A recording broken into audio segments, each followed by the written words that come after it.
얼마나 즐거우신지. 쉽지 않으시죠? 네. 저도 쉽지 않습니다. 이 약물 치료 강의는요, 할 때마다 이걸 내가 왜 했나?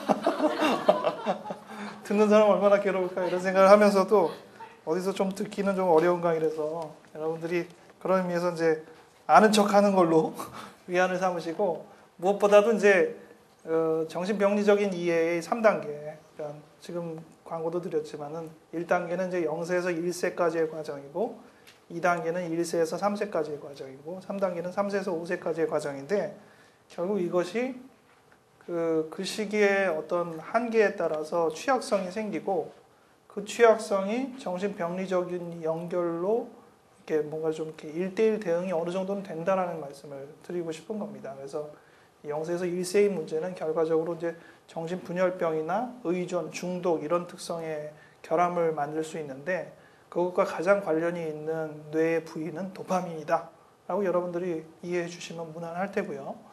두 번째는 이제 1세에서 3세, 어떤 의미에서 어머니의 손이 가장 많이 타는 시기인데, 이 시기를 통해서 이제 아이가 엄마로부터 독립할 거냐, 아니면 늘 엄마의 지배 아래 있을 것이냐, 이런 어떤 좌우당간의 결정을 하게 되는 중대한 시기인데, 그 결함이 인격장애나 우울증과 같은 2단계의 결함을 유발을 하죠. 근데 이 부분과 가장 관련이 있는 뇌의 부분은 세로토닌이다 라고 생각하시면 가장 무난하게 이해가 되실 테고요.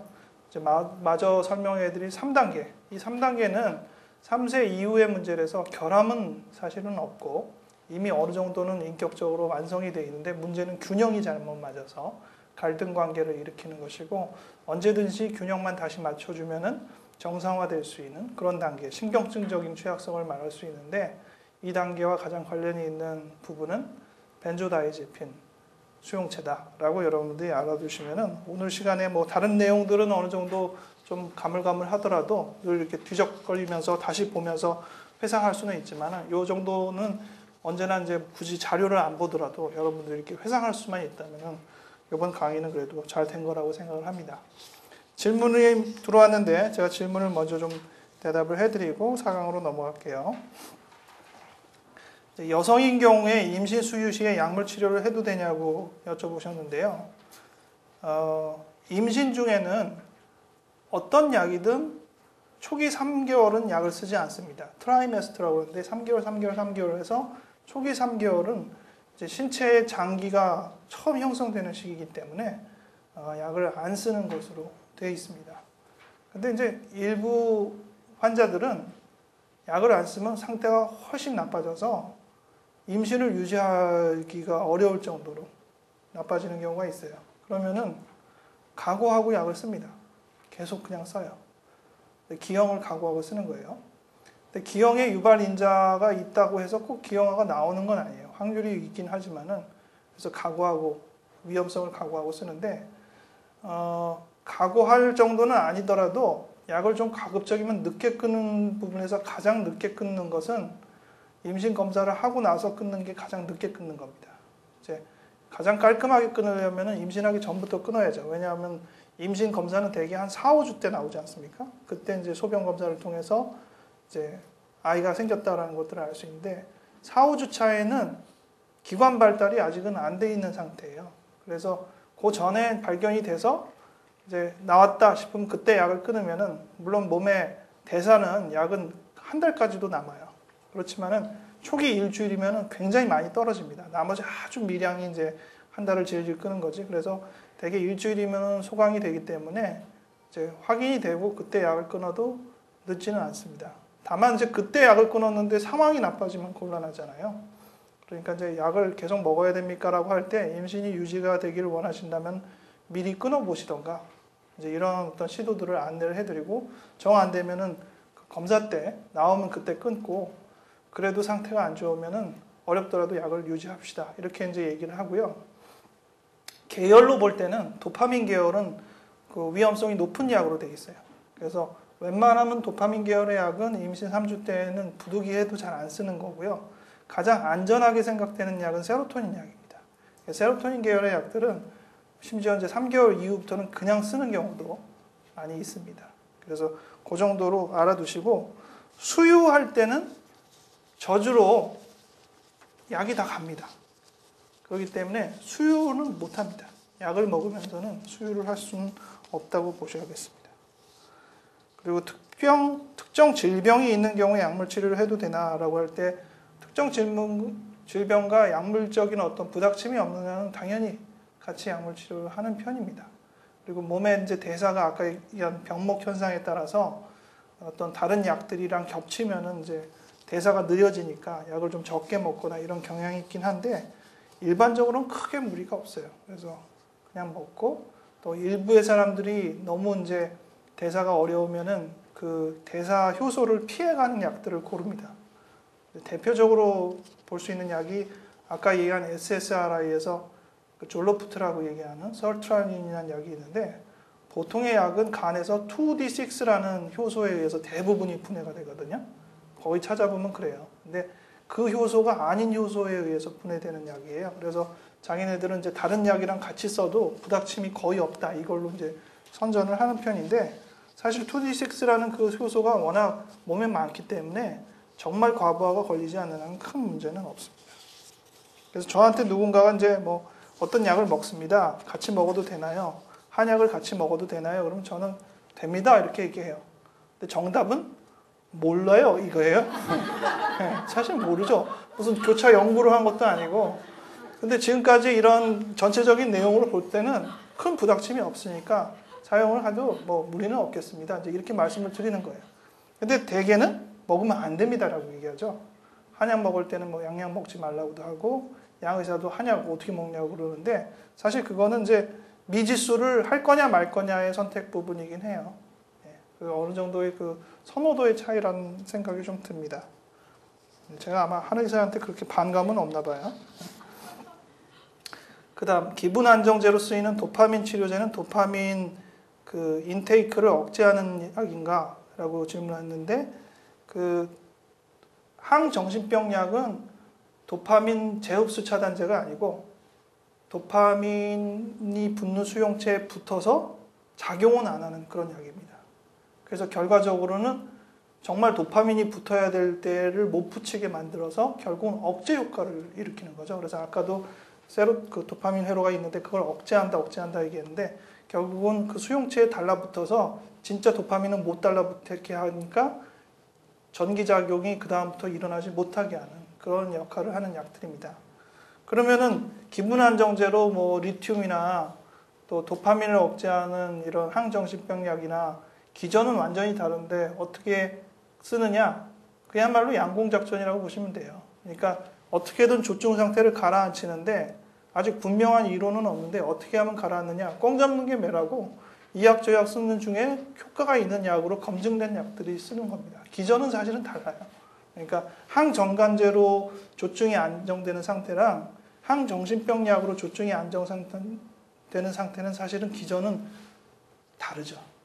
근데 둘 다 이제 비슷한 기전이라고 하면은 내적으로 본인들이 느끼기에는 이제 늘어지고 자기가 하고자 하는 어떤 의사들이 좀 이렇게 좀 제한받는 그런 느낌들. 약을 먹는 사람들 중에 도파민 약이든 그 간질 약이든 먹는 사람은 뭔가 이렇게 자기를 누른다는 느낌을 받아요. 불편하다 이런 느낌을 받아서요. 이 약을 안 먹고 살면 어떠냐 이런 어떤 주장들을 해요. 근데 이해는 가지만은 그 약을 안 먹고 그냥 편하다라고 할 때는 병적인 문제도 같이 올라오기 때문에 둘 중에 하나를 선택할 수밖에 없는 상황이라면은 다소간의 어려움을 감수하고라도 자기를 누르는 것들을 수용해야 됩니다. 그게 이제 약의 한계라고 볼 수 있어요. 그 다음 항불안제와 항우울제는 반대의 효과를 내는다는 생각이 듭니다. 항불안제는 신경을 가라앉히고 항우울제는 신경을 활성화시켜서 같이 쓸 때는 반감시키는 효과는 없느냐? 어떤 약이든 쓰면은 서로 상쇄하는 효과가 있고 반감되는 효과가 있고 다 있어요.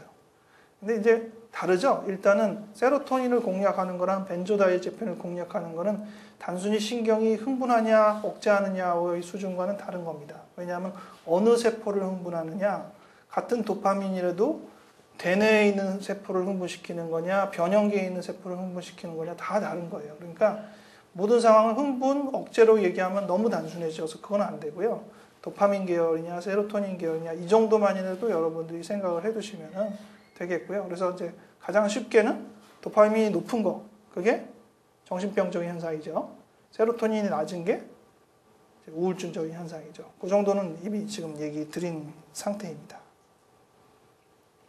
그 다음에 항불안제랑 항우울제를 임의로 끊을 경우에 금단 현상이 있다고 들었는데 왜 그러는지 그것 때문에 평생 약을 끊지 못하는 사람도 있다고 하는데 어떤 건지를 질문하셨습니다. 사실 이제 정신과 약을 쓰는데 두려워하는 대표적인 이유가 한 번 쓰면 못 끊는다 이런 이해 때문에 못 쓰는 부분이 많습니다. 그 부분은 반반인 것 같아요. 약이 사람을 못 끊게 하지는 않지만 의사가 못 끊게 만들기는 하는 것 같습니다. 약간 그런 것 같아요. 저만 해도 처방을 할 때 요거 2개월만 쓰고 어떻게든 끊어봅시다 이렇게 들어가지 않고 다시 이제 2주 후에 오시라고 그러고 2주 후에 오시라고 그러다 보면 그럼 언제 끝나는데요? 줄이면서 나중에 끝나겠죠. 이렇게 얘기는 하지만은 조금 반복하는 경향이 사실 저한테도 있는 것 같아요. 솔직하게 인정을 하고요. 그러면은 어떻게 하면 끊느냐? 둘 중에 하나로 끊게 되는 거예요. 결국 그렇게 되면은 잘 협조해서 끊거나 안 오거나. 아주 현상적으로는 그런 것 같아요. 제가 진료를 해볼 때도 약을 끊는 두 종류의 사람은 나아져서 의사랑 이제 끊어봅시다 해가지고 잘 협조해서 끊는 사람. 어떤 사람 안 와요. 둘 중에 하나로 약을 끊어지는데 글쎄 뭐가 전자가 좋다고는 여기긴 하지만은 과연 꼭 좋은가? 그건 저도 잘 모르겠어요. 근데 약을 충분히 써야 된다는 면에 있어서는 여러분들이 고려해야 될 필요는 있어요. 이런 겁니다. 약을 쓰는 사람이 오랫동안 써야 되는 거는 그때부터 약 안 써도 그냥 넘어갈 것이 약 써서 괜히 나빠져서 그런 게 아니고요. 이거는 아무래도 약에 의해서는 합리화일 수도 있지 모르겠는데 이 사람이 취약성이 있기 때문에 어쩔 수 없이 약을 계속 써야 되는 단계가 와서 앞으로 계속 쓰는 겁니다. 그래서 그거를 이제 설명할 때 제가 제일 많이 드는 비유는 반창고죠. 이제 약이 근본적인 치료가 됩니까? 이런 질문도 많이 하시는데 약은 반창고랑 비슷합니다. 그때 막 메꿔주는 거예요. 밥과도 비슷해요. 그때 내가 부족한 거를 채워주거나 메꿔주는 거예요. 근데 밥이랑 반창고가 치료 효과가 없나요? 그렇게 얘기하면 또 좀 그래요. 이게 단기적이거나 또 사실 반창고 자체가 치료를 한다기보다는 자기 면역력이 치료를 했지만은 반창고가 없으면 과연 치료가 됐을까? 이런 생각을 하게는 되거든요. 안 하면 흉터가 남거나 무슨 문제가 생길 법한 부분들도 다소 많거든요. 그럴 때는 이제 제 예를 한 가지 드는데요. 제가 이명이 있습니다. 제가 대학교 본과 1학년 때, 그러니까 한 보통 학년으로 3학년 때 이제 결핵이 걸렸는데, 결핵을 걸리면 주사를 맞아요. 엉덩이 주사를 한 2, 3개월 맞는데, 그 주사의 부작용 중에 하나가 이명이 있어요. 저는 그 주사 때문에 이명이 생겼다고 분명히 확신하고 있는데, 제 당담 의사 선생님은 그것 때문에 생긴 게 아니래요. 좀 괴롭죠? 그래서 제가 이제 이비인후과를 갔습니다. 이명약을 쓰는데, 이명약의 첫 번째 쓰는 약은 혈관 개선제입니다. 혈류가 좋아지는 약들이에요. 먹고 별 반응이 없었습니다. 그래서 좋아지지 않는다고 했더니 선생님이 혈관 개선제와 함께 처방한 게 발륨입니다. 앞으로 지금 나오게 될 벤조다이아제핀 계열의 약. 아까 그 목 이렇게 근 이상증 있을 때 주사로 쓰는 그 약이라는 대표적인 발륨이라는 약인데 그거를 처방을 줬어요. 제가 기분이 나빴습니다. 내가 이명 있다 그랬지 내가 뭐 미쳤다 그랬나? 그러면서 약을 버려버렸습니다. 제가 본과 1학년 때입니다. 지금 생각하면 후회가 많이 됩니다. 그때 좀 먹어봤어야 되는데 네 정신 상태가 그때 꼭 먹었어야 될 때야. 그런 생각도 들고 중요한 건 이겁니다. 때가 있어요. 귀가 쉬어야 되는 건 분명한 때였어요. 그때 귀가 굉장히 좀 불안정했거든요. 또 게다가 뭐 어디 간다고 그 한 이명 한 3번 한 3, 4학년 때는 뭐 그냥 이렇게 시끄러운데 음악이 시끄러운데 트는데 그 옆에 있으면서 귀가 쩡쩡 울리면서도 그냥 다녔는데 바보 같은 짓이었죠. 귀가 약하면 쉬게 해줘야 되는데 근데 우리가 그냥 환경적으로 쉬는 데는 한계가 있어요. 소리를 무조건 그렇게 막을 수는 없잖아요. 약을 먹으면 그게 신경학적으로 막아줘요. 그러니까 그때 내가 약을 먹었으면 아마 이명이 그래도 지금보다는 좀 나아지지 않았을까 이런 생각이 들긴 들어요. 아쉬움이 많이 남아요. 내가 그때 왜 어줍지 않은 지식을 가지고 발림이 나쁘다고 생각했을까. 사실 전공의 때는 오히려 발표할 때 먹어가면서 이겨냈는데 참 그런 걸 보면은 그 지식의 차이가 있는데 필요한 때가 있습니다. 그때는 꼭 써야 돼요. 괜히 그냥 어줍지 않게 넘기다가 오히려 그야말로 반창고처럼 자기를 막아주는 기회를 놓쳐서 그냥 오래 쓰게 되는 경향도 많이 있습니다. 그리고 약을 1, 2개월 오래 썼는데 당연히 갑자기 못 끊죠. 그때는 이제 제가 제일 많이 드는 비유가 지팡이인데 한 1, 2개월 지팡이 짚다가 다리가 튼튼해져도 당장 지팡이를 던질 수는 없는 거거든요. 이 약을 줄여야 됩니다. 그래서 이제 제가 보통 이제 환자들한테 제일 많이 약은 어떻게 먹고 언제 끝나야 할 때 설명하는 게 3단계 설명이에요. 첫 번째는 약을 맞추는 단계. 용량이나 이런 것들이 자기한테 잘 유지가 되도록 약을 조정하고 성분을 조정하고 용량을 조절하는 단계. 1단계가 끝나면 2단계 유지 단계로 크게 변동 없이 약을 그대로 유지하는 단계가 있는데 대개 유지 단계가 병이 심할수록 깁니다. 우울증 같은 경우에는 짧아야 3개월 잡고요. 정신분열병 같은 경우에는 처음 발병하면 무조건 1년을 먹게 해요. 나아진 다음에. 그냥 지금 약 먹으면서부터 1년이 아니라 약 먹고 상태가 나아진 다음 시점부터 1년을 먹게 해요. 그만큼 예방적인 어떤 약을 오래 먹는 효과가 한약보다 더 심합니다. 기본적으로. 그리고 항불안제 약들은 먹고 괜찮으면 바로 끊는 종류의 약들이에요. 그건 단계와도 일치해요. 1단계의 취약성을 좀 오래 메꿔야 되고 2단계는 그보다는 좀 적게 3단계는 해결 즉시 넘겨도 되는 어떤 그러한 취약성과 비슷합니다. 근데 한 가지 좀 문제가 되는 게 이 벤조다이아제핀 계열의 중독성이에요. 이 부분은 이제 강의하면서 다시 나와야 되니까 그 부분 얘기하면서 말씀을 드릴게요. 그 다음 설명하신 레메로는 SSRI입니까? 라고 했는데 아까 나사라고 말씀드렸죠. NASSA 정확하게 이제 영어로 하면은 No Adrenergic and Specific Serotonergic Antidepressant 뭐 이런 뜻이에요. 그래서 아까 얘기한 대로 세로토닌 2, 3을 차단하고 알파2를 자극을 해서 영향을 주는 그런 약입니다.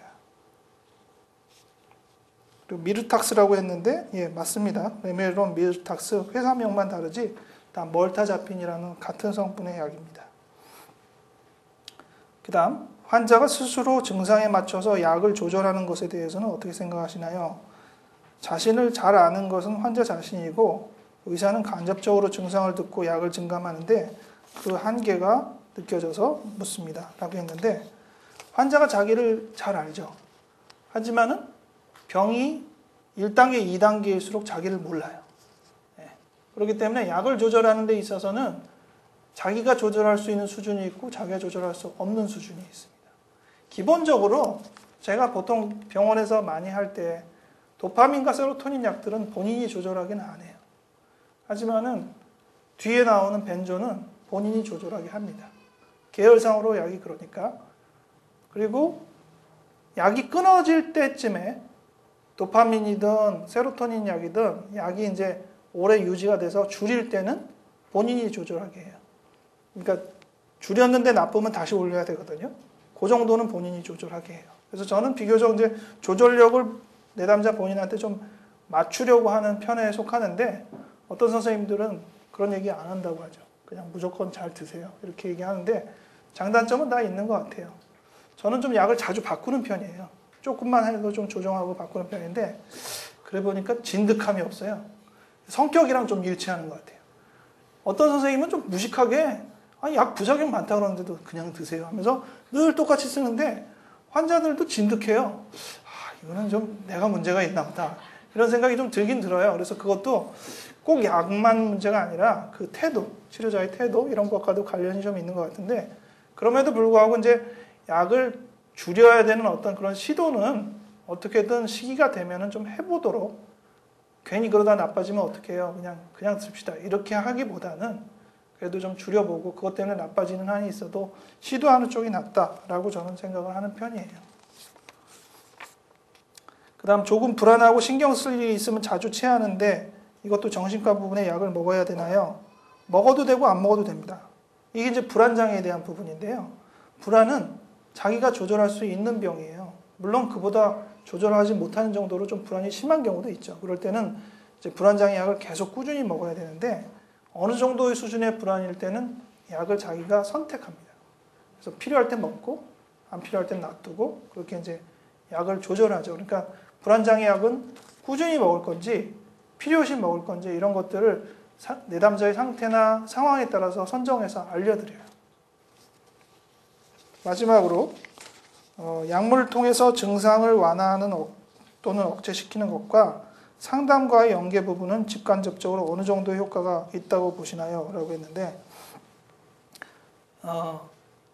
약물 치료는 아까 얘기한 어깨 주무르기로 치면은 좀 잡아주세요 그러면 세게 누르고 아니 그렇게는 말고요 하면 놓고 이 정도의 어떤 좀 세미한 조정을 할 수가 없어요.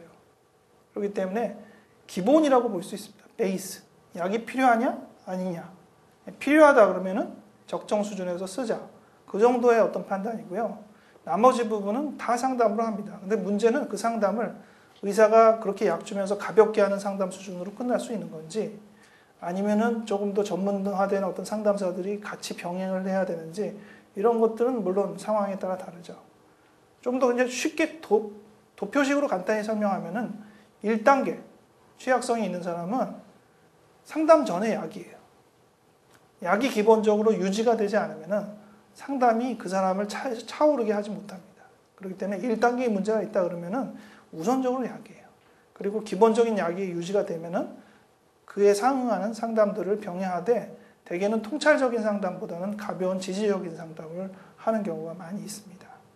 두 번째는 약물 치료가 1단계보다는 조금 덜 필요하긴 하지만 그래도 대부분은 약물 치료가 필요한 단계가 2단계가 되고요. 이때 상담은 조금 더 분석적인 상담들이 가능하죠. 대표적으로 제가 우울증에 때 강의 때도 두 가지를 하는 게 필요하다고 말씀드렸는데 첫 번째는 생활 리듬을 유지해야 된다고 말씀드렸죠. 그리고 두 번째는 숨겨진 감정을 올려야 된다고 말씀드렸는데 생활 리듬을 유지하는 데는 차라리 약물 치료가 더 낫습니다.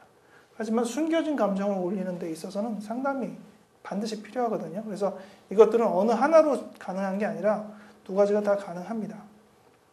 다 필요합니다. 그리고 이제 일례로 이제 IPT라는 대인관계 치료라는 어떤 기본적인 상담 매뉴얼이 있는데 그 상담 매뉴얼의 연구 결과에 따르면은 장애인들의 그 상담을 가지고 그 우울증이 약한 사람, 또 중등도 그리고 심한 사람을 연구해 봤는데 약한 사람은 약 쓰는 수준이랑 그냥 대인관계 치료 상담만 하는 거랑 수준이 같다고 연구 결과가 나왔어요.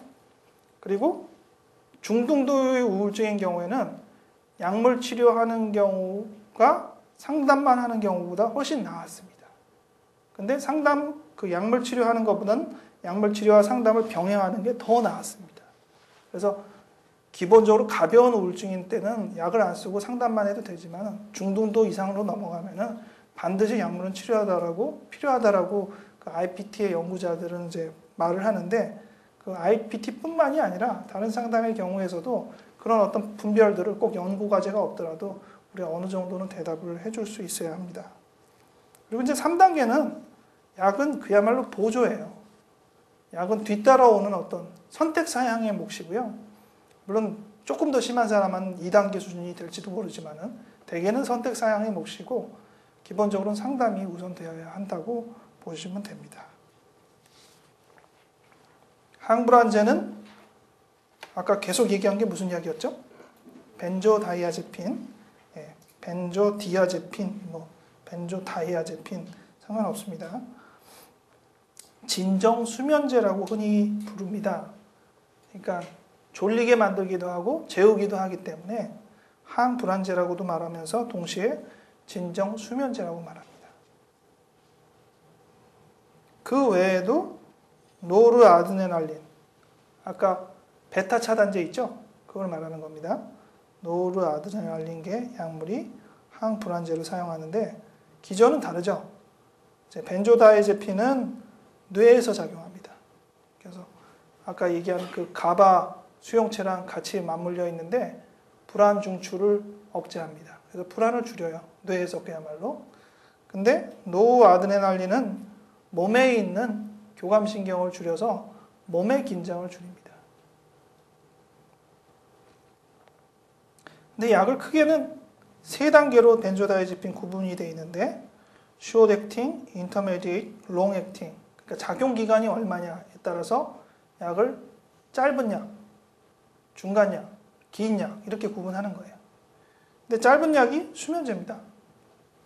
결과적으로 우리가 먹는 수면제는 다는 아니지만은 효과가 빠르고 또 효과가 짧기도 한 그런 항불안제가 결국은 수면제예요. 그래서 술 먹고 확 자는 거랑 비슷하게 약 먹고 확 쳐져서 자는 게 수면제입니다. 수면제는 약효가 짧아요. 그래서 정확한 약효는 2-3시간이면 끝납니다. 그래서 아침에 일어나면은 효과적인 약 용량은 없어요. 그래도 어떤 사람들은 일어날 때 몽롱하다고 말을 하죠. 그러나 약의 작용 기전으로 볼 때는 약효가 그렇게 오래 못 갑니다. 그리고 인터메디에이트는 중등도 정도로 작용을 하니까 하루를 온종일 지배하진 않죠. 거기 보면 반감기라고 있죠. 반감기가 그게 이제 결국은 약효가 어느 정도까지 가느냐를 보시면 돼요. 보면은 되게 기간은 굉장히 길게 적혀 있는 듯 하지만은 대여섯 시간 남짓입니다. 자낙스라는 약, 리제라는 약, 대개 이제 하루에 2번 쓰거나 3번 써야 됩니다. 아티반, 스리반이라고 부르는 로라제팜, 이 약도 요 자낙스 리제보다는 조금 더 강해서 요 작용도 조금 더 길어서 이 약은 수면 보조제로 많이 씁니다. 그러니까 수면제로 재웠는데 중간에 깨버리면 곤란하잖아요. 재우긴 재웠는데 다시 깨버리니까. 그럴 때는 재우기도 하고 동시에 잠을 오래 유지시키기도 해야 되는데 그러려면 두 종류의 약을 같이 먹어야 돼요. 수면제와 함께 지금 같은 중등도 기간을 작용하는 항불안제를 먹거나 아니면 아까 트라조돈이라고 강의했죠. 항우울제 계열을 같이 먹어서 잠의 유지 자체를 잡아줘야 됩니다. 옛날에 이 아티반이라는 약은 낮에 중고등생이 먹고 해롱해롱 이렇게 마약 비슷하게 먹어서 기분 좋네 뭐 이렇게 해가지고 남용하는 약들 중에 하나로 나오는 약이에요. 그래서 아티반 뭐 이렇게 부르는 그런 약인데 실제로 먹으면 기분이 좋아지진 않습니다. 그냥 떨어지기만 하는데 그 기분을 이제 본인이 알딸딸하게 자꾸 생각해 버릇하니까 뭔가 이렇게 몽롱한 게 좋아서 그런 거지 약 자체는 그렇게 기분을 들뜨게 하진 않아요. 그 다음 롱액팅이라고 되어 있는데 작용이 길죠. 리보트릴이라고 아까 얘기한 클로나제팜이 조금 긴 편인데 사실 뭐 써볼 때는 인터메디에이트랑 큰 차이는 안 나요. 그리고 여기 적혀 있지 않지만은 다른 또 약이 클로르다이아제폭사이드 이런 약은 좀 작용이 좀 길게 됩니다.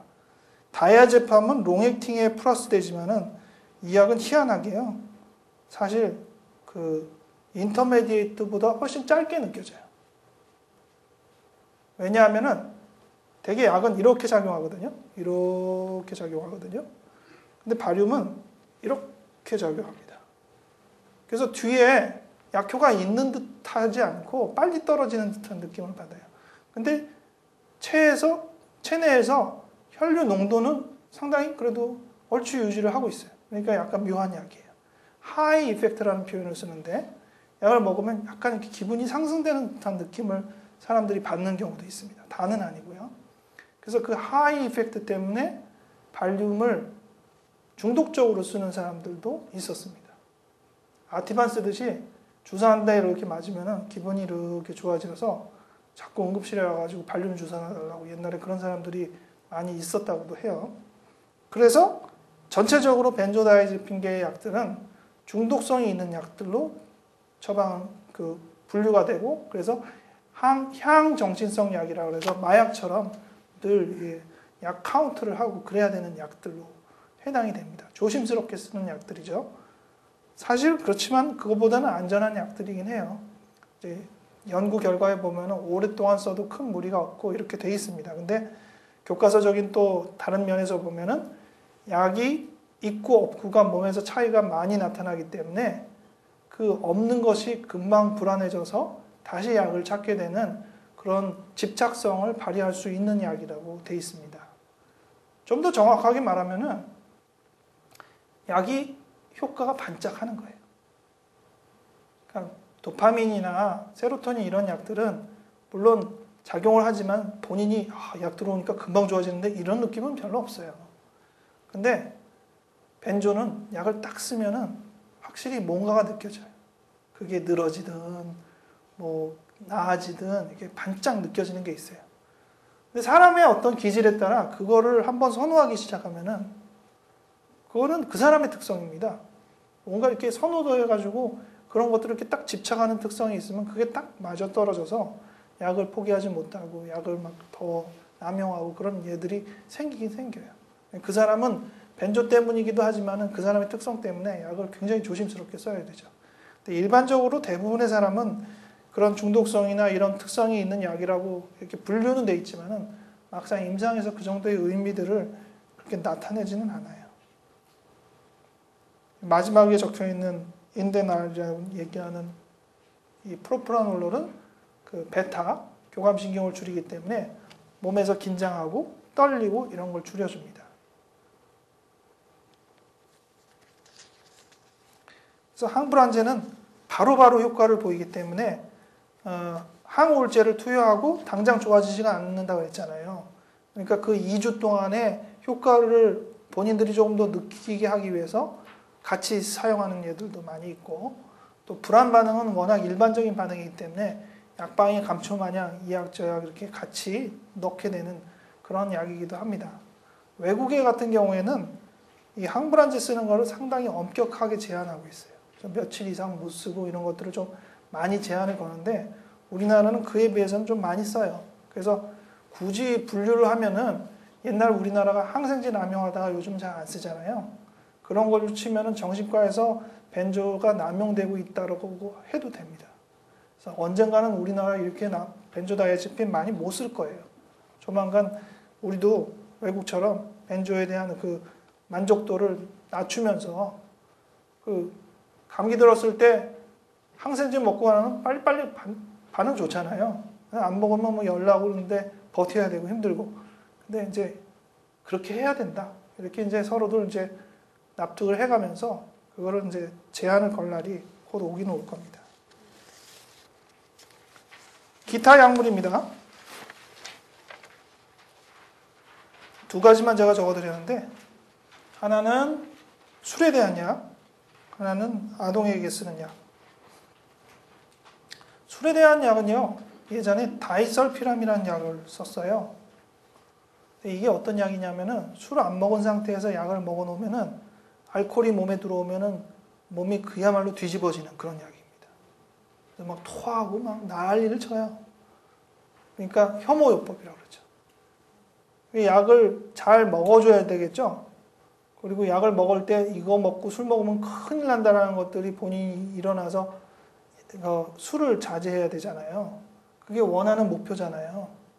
근데 알코올 문제가 있는 사람은 약을 끊죠. 네. 몸이 괴로운 걸 내가 왜 알고 그걸 왜 먹어? 그래가지고 다이설피람을 끊습니다. 알코올을 끊는 게 아니라. 그래서 이 약은 별로 효과를 못 봤어요. 혐오요법을 통해야 쓰지. 그래서 그 다음으로 개발된 약이 이제 알캄프로세이트나 날트렉손 이런 약들인데요. 이 약들은 쉽게 얘기하면 마약을 끊는 때 쓰던 약이에요. 그거를 변형해서 술을 끊을 때 쓰는 겁니다. 그러니까 이거 너무 어디에 집착되어 있는 것들을 서서히 끊는 거죠. 약을 써보면은 그 술의 욕구가 좀 줄어든다라고 얘기해요. 본인들이. 그래도 본인이 결심하지 않으면 약으로 술 끊었다는 얘기는 없어요. 보조적인 거지. 그런 이제 의욕이 없을 때 더 찾지 않도록 본인이 결심을 강화하는 경우 보조요법으로 사용될 수 있습니다. 담배 끊을 때 니코틴 보조요법 쓰는 거랑 매 한 가지예요. 그렇다고 약을 먹으면 순하냐? 그렇진 않아요. 이 날트렉손이라는 약 제가 한번 먹었다가 죽는 줄 알았습니다. 아주. 뭐 되게 하나를 주면 되는 걸로 돼 있거든요. 교과서에는. 야, 하나를 줬더니 뭐 다음날 와가지고 뭐 죽는 줄 알았다고 그러는 거예요.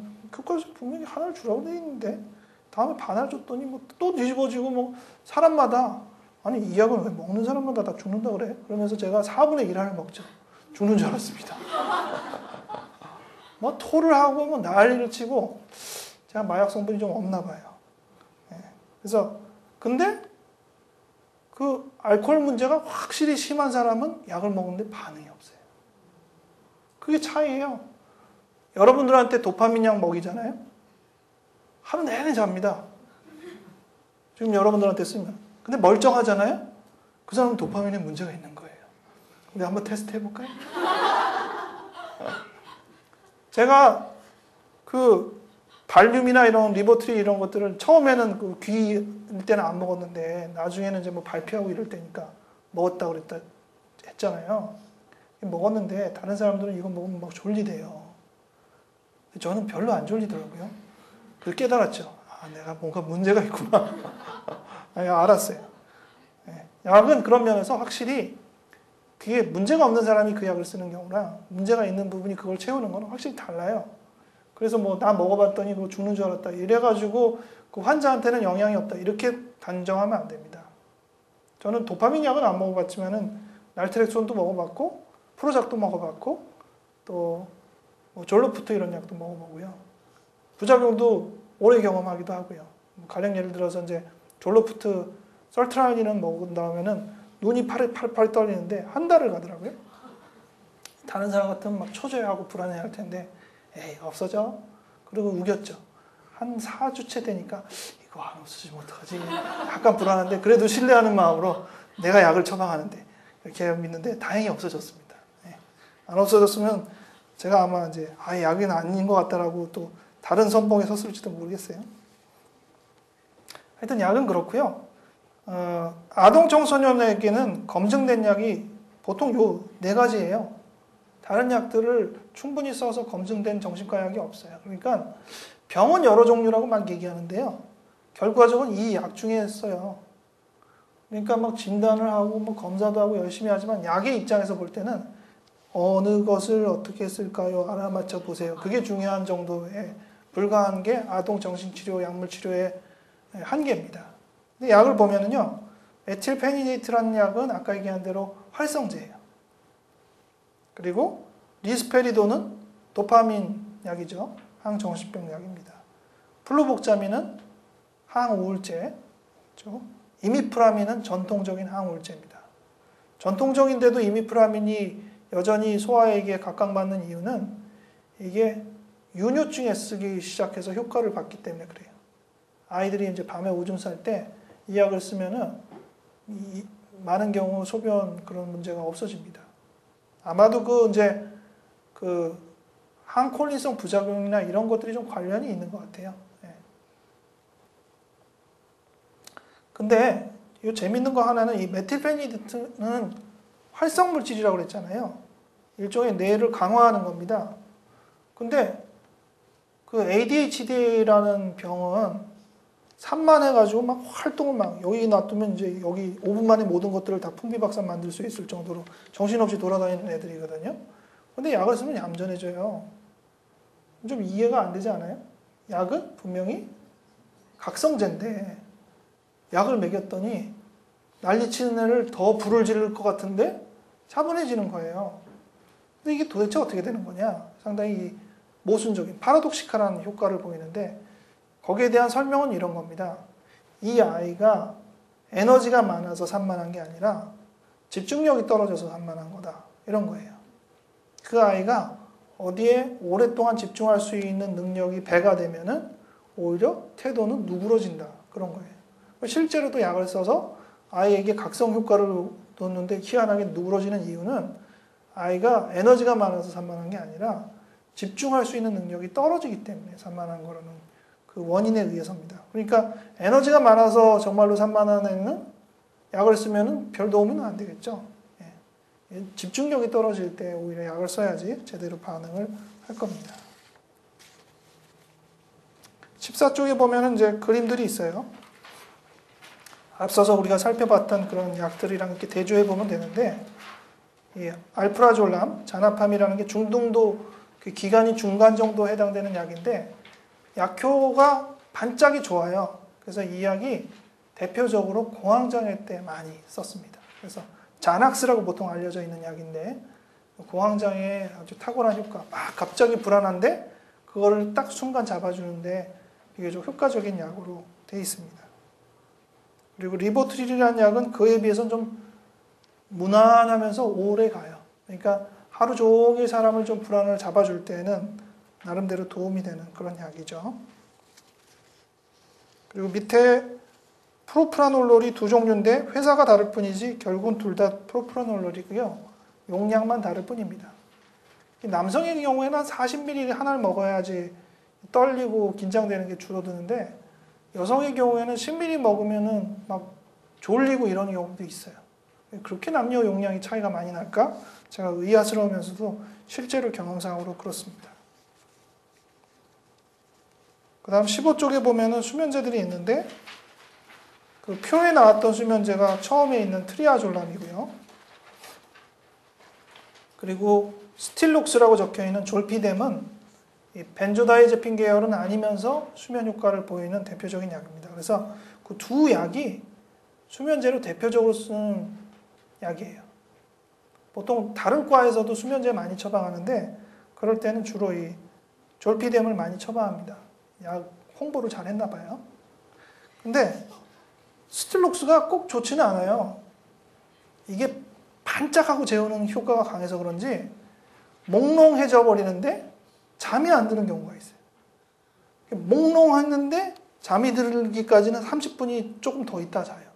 그럼 몽롱하다가 그냥 자면 다행인데 몽롱한 상태에서 일들을 저지르는 얘가 있어요.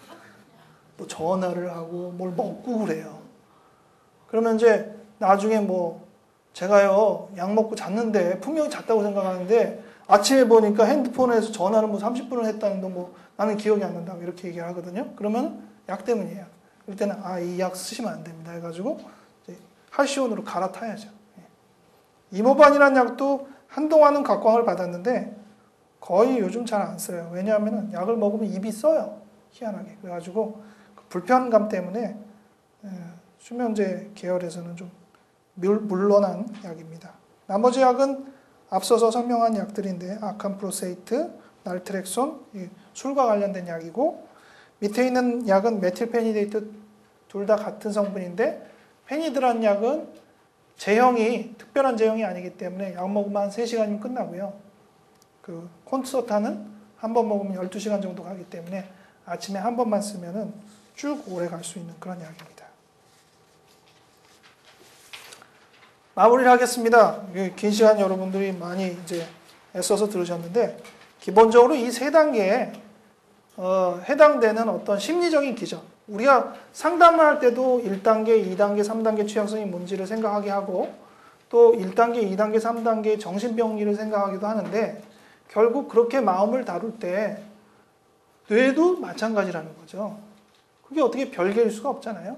그러고 보니까 사실 약도 1, 2, 3단계의 약이 비교적 잘 일치한다는 생각들을 제가 가져서 강의할 때 이것들이 이렇게 연결된다는 걸 보여드리는 겁니다. 여러분들이 약에 대해서 자세한 것들을 이제 하나하나 나중에 볼 수는 있겠지만은 기본적으로 약도 우리의 신체적인 리듬의 취약성과 시기와 일치해서 간다는 것들을 염두에 두시고 어떤 약들은 짧게, 어떤 약은 길게 쓸 수는 있겠지만은 필요한 경우에 그걸 회피할 수는 없는 게 현실이다라는 것들을 여러분들이 잘 알아서 약에 대한 것들을 권해주시기도 하고 또 본인들도 필요하면 약에 대해서 한번 사용해 볼 수도 있는 그런 기회가 되시기를 바랍니다.